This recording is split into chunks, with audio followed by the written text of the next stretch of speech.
Caja de relatos. Análisis y entrevistas con los más destacados autores del momento. Caja de relatos. Novelas, libros, cuentos y los mejores relatos en Cadena Universal Radio. Pequeños detalles que con toda seguridad te harán comprender la mejor literatura. Caja de relatos, dirección y producción de Marcial González. Señoras y señores, una vez más estamos con todos ustedes con Caja de Relatos. Hoy, de nuestra Caja de Relatos, vamos a extraer la novela El maestro de azúcar, de la escritora Maite Uceda. Maite Uceda nació en Oviedo en el año 2009. Estudió informática de gestión pensando que era una profesión con futuro, aunque reconoció que era muy pésima con las cosas técnicas. Años más tarde estudió educación social. Su verdadera vocación y pasión más absolutas siempre ha sido y será la música. Dentro de sus aficiones se encuentran dibujar, pintar y cuidar de sus orquídeas. Adora viajar, bailar, cantar y caminar por el bosque en otoño. Y le encanta la luz de las velas y el color de las nubes al amanecer. Ya desde pequeña tocó la guitarra y compuso canciones, además de formar parte de un grupo musical en la década de los 90. Con la agrupación artística gijonesa, cantó en el mismo escenario donde comenzó a cantar Luz Casal. El salto del mundo musical al mundo literario fue una forma de hacer más visibles las historias que se inventaba. Su primera novela fue un romance con tintes paranormales titulada Los Ángeles de la Torre. Novela que autopublicó en el año 2013 teniendo muy buena acogida. En el año 2014 publica Un amor para Rebeca, que fue traducida al inglés y al alemán. Además, fue todo un éxito de ventas en Amazon. En el 2016, con Planeta, publica su novela Alicia y el teorema de los monos infinitos, que también fue publicada en Italia, Alemania y Bulgaria. En el año 2021, también con Planeta, publica su novela El guardián de la marea, una emocionante historia de amor que transcurre entre dos guerras del siglo XX. Ahora, Maite Uceda nos presenta su última novela, publicada por Editorial Planeta el 17 de enero del 2024, una novela histórica y romántica, titulada El maestro de azúcar. Novela donde dos jóvenes, la hija de un médico de pueblo y una viuda joven, se unirán en un mismo destino, emigrando por amor y lealtad a la familia a una isla exótica que oculta bajo su luz antiguos odios y venganzas. Emigran en el momento en que una guerra dará a Cuba su independencia. Pero para conocer más detalles de esta novela de Maite Uceda, El maestro de azúcar, nuestro compañero Alberto López la ha entrevistado por teléfono. Así se desarrolló dicha entrevista. Caja de relatos, la mejor literatura. Y entrevistas con los más destacados autores del momento. Hoy en Caja de Relatos nos acompaña Maite Uceda para hablar de su última novela, El maestro de azúcar. Maite Uceda, buenos días y bienvenida a Galicia. Hola, buenos días, ¿qué tal? Encantada de estar con vosotros. Bueno, El maestro de azúcar, ¿en dónde encuentras la inspiración y en dónde encuentras el origen para plasmar esta novela de la Cuba colonial? Pues la novela surgió a raíz de la documentación de mi anterior novela, que también estaba desarrollada a principios del siglo XX. Fue cuando encontré una carta de un emigrante asturiano que estaba afincado en Cuba, en la que escribía a su familia para solicitar una esposa. Claro, esto me llamó mucho la atención, solicitar una esposa por correspondencia, y de ahí empecé a investigar y bueno, descubrí que en ciudades como La Habana, pues la población de peninsulares estaba muy descompensada. Había muchos hombres que eran los que emigraban y muy pocas mujeres. Y de ahí pues nació todo el resto de la historia. Hablamos de dos sitios, de dos lugares completamente diferentes. Hablamos de Colombres en España y hablamos de la isla de Cuba. En estos dos escenarios es donde desarrolla la escena. Obedecen lógicamente a a lugares de realidad, ¿no? Claro, bueno, Colombres está en Asturias y todos sabemos que la parte de la cornisa cantábrica tiene una gran tradición de migración, ¿no? Colombres es un sitio que tiene mucha arquitectura colonial, esas casas indianas, lo mismo que Galicia, que también hay muchas muestras de esa arquitectura que dejaron los indianos. Y quise centrarla en este pueblo, que es donde transcurren los primeros capítulos de la novela, y de ese lugar parten los protagonistas, ¿no? Mujeres la mayoría, a esa plantación cubana, ¿no? Y ahí viene el contraste, que fue algo que yo quise desarrollar, ese contraste entre lo que era la vida en la península en aquella época y la plantación azucarera cubana. Hablamos de una trama que más adelante nos meteremos en su fondo, pero antes acabas de mencionar un tema que fue muy común en la inmigración española y sobre todo de la inmigración a América, que es las bodas, digamos, por carta o por poderes. ¿Cómo? Y además hacías mención a una carta que encontraste al respecto de eso. Además de esa boda por carta que se describe en la novela, que precisamente va a casarse con el maestro de azúcar, además de esa, ¿te diste o pudiste percibir muchísimo volumen de bodas de ese tipo?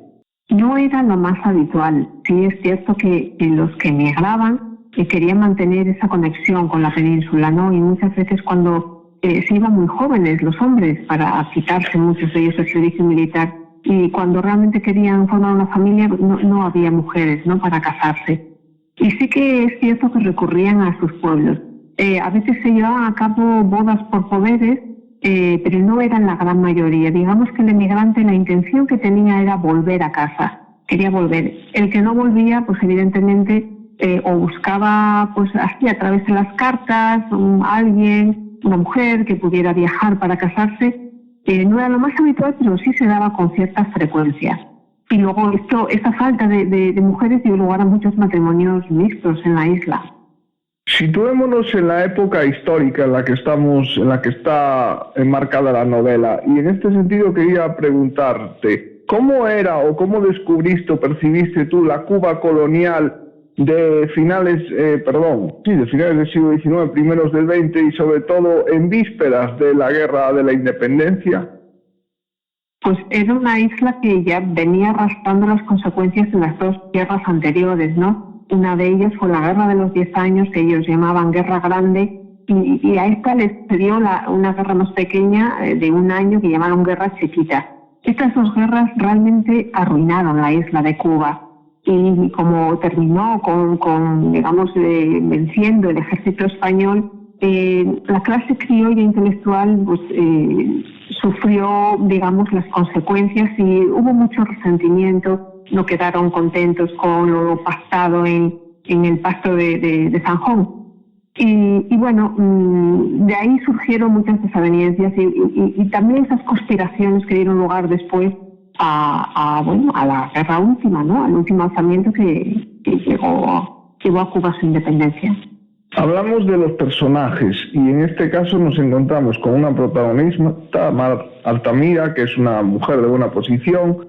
Hablamos de Paulina, que es, digamos, la inocente de la novela, la Frisia Noriega, que es como decir la mala, y también hablamos del propio maestro de azúcar, que en este caso se llama Víctor Grimani. ¿Son personajes ficticios 100% o has encontrado alguna similitud en alguno real?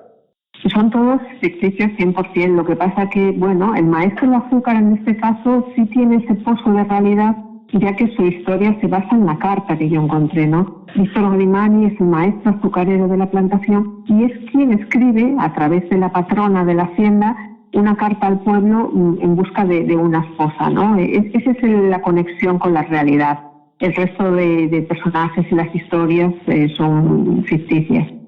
Pero dentro de esa ficción nos llama mucho la atención la crueldad con la que trata Frisia Noriega a los empleados de la plantación, y queríamos preguntarte si estos detalles que describes se daban en el resto de plantaciones y se dio en la realidad, o es un poco tirar de la hipérbole para poder hacer la historia mucho más atractiva. No, todo lo que sucede en la plantación, esos abusos de poder, esas injusticias de los patrones hacia los trabajadores se daban.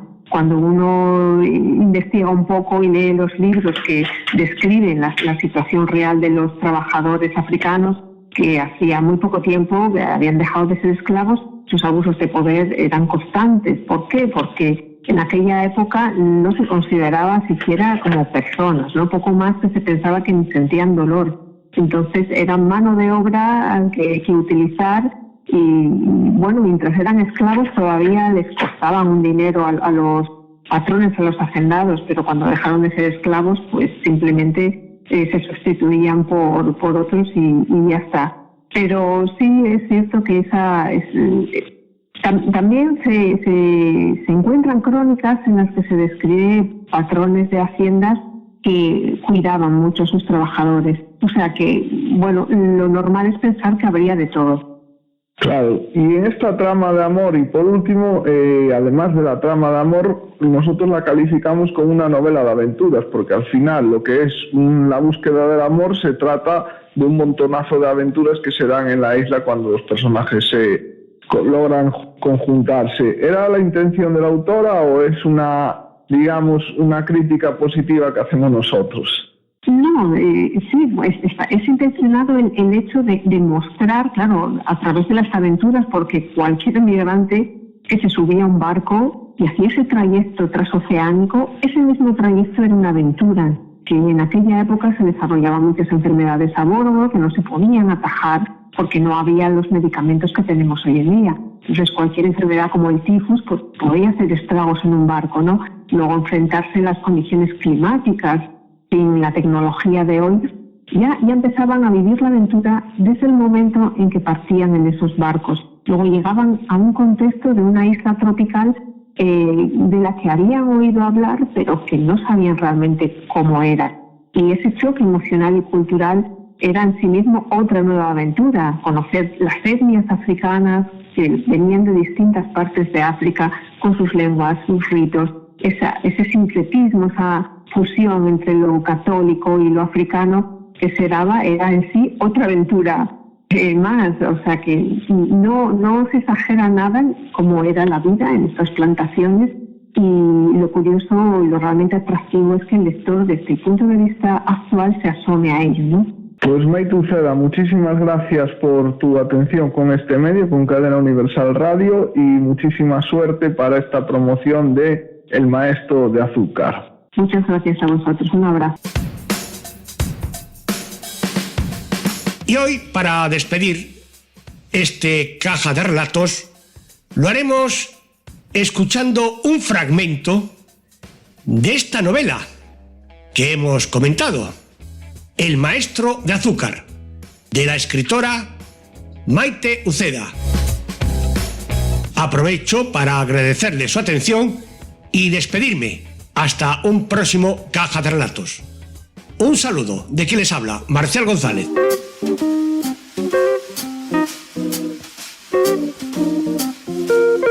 Capítulo 1. Colombres. norte de España. Abril de 1894.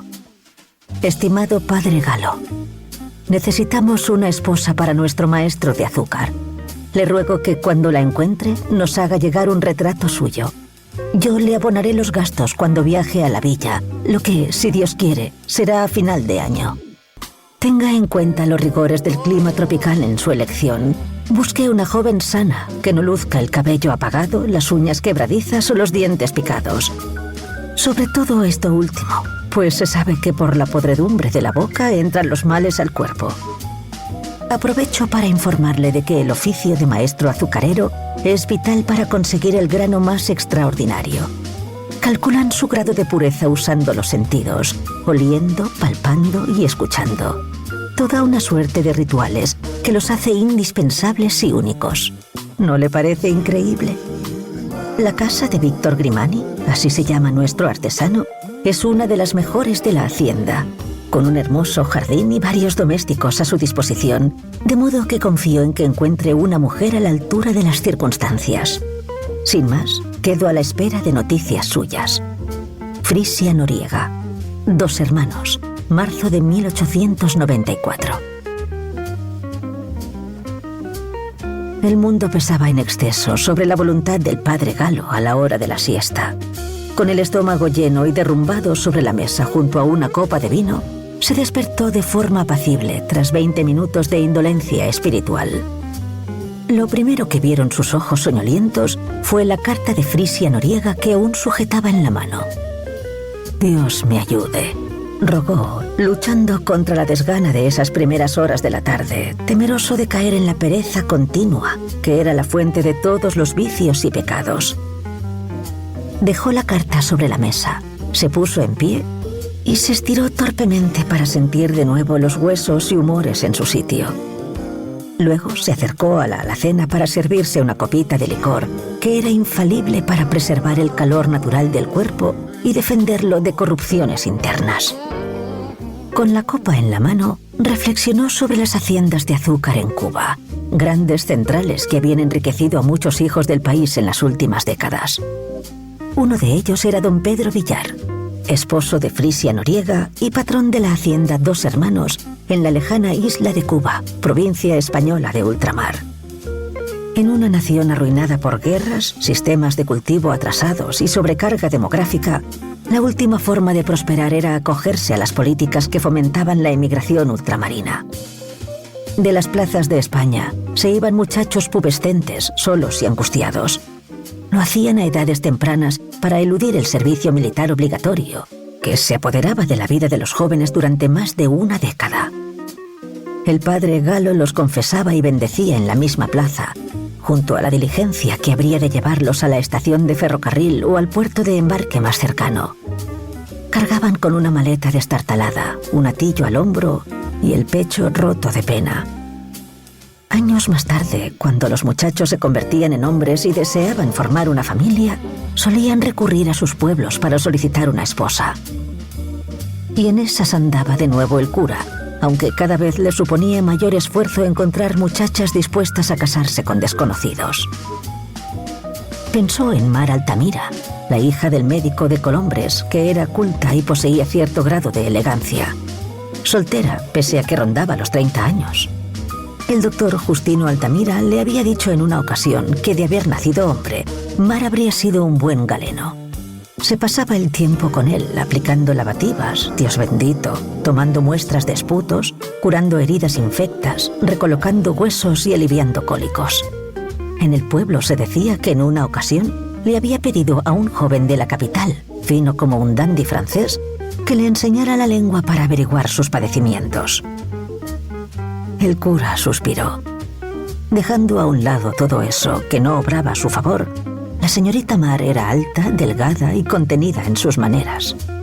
A las habladurías que la tildaban de masculina les hacía caso omiso, porque en los pueblos había fábulas de esa índole para todo el mundo, y si carecía de la dulzura femenina tan apreciada por los hombres, tal vez necesitara los dones de un maestro de azúcar para añadirle dulzor.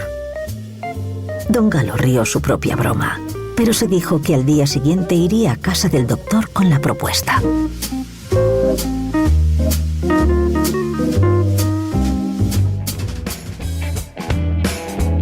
Caja de Relatos, la mejor literatura.